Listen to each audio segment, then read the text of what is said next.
அண்மை செய்தியை பார்த்துக் கொண்டிருக்கிறோம். ராமதாஸ் கூட்டிய பொதுக்குழுவில் முன்வைக்கப்பட்ட 16 குற்றச்சாட்டுகள் குறித்து விளக்கம் கேட்டு அன்புமணிக்கு நோட்டீஸ் ஆனது அனுப்பப்பட்டிருக்கிறது.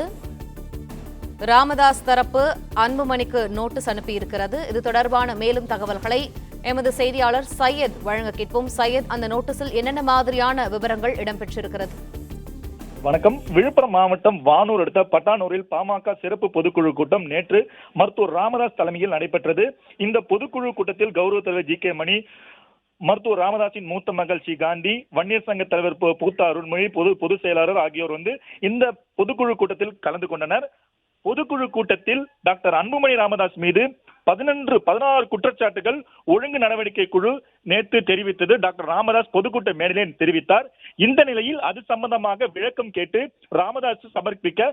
ராமதாஸிடம் இது சம்பந்தமாக அன்புமணி ராமதாஸிடம் விளக்கம் கேட்டு 8 பேர் கொண்ட குழுவானது தற்போது நோட்டீஸ் அனுப்பியுள்ளது.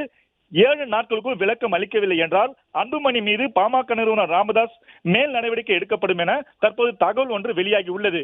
இது சம்பந்தமாக தற்போது டாக்டர் ராமதாஸிடம் 8 பேர் கொண்ட குழுவானது தற்போது ஆலோசனையில் ஈடுபட்டு வருகிறது என்பது குறிப்பிடத்தக்கது.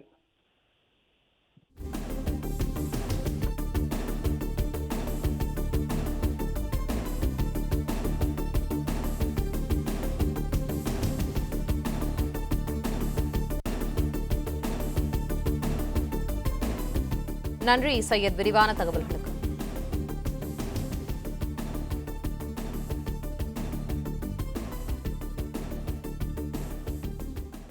பிளே ஸ்டோர் மற்றும் ஆப் ஸ்டோரில் இருந்து பாலிமர் செயலியை QR கோடு மூலம் பதிவிறக்கம் செய்யுங்கள்.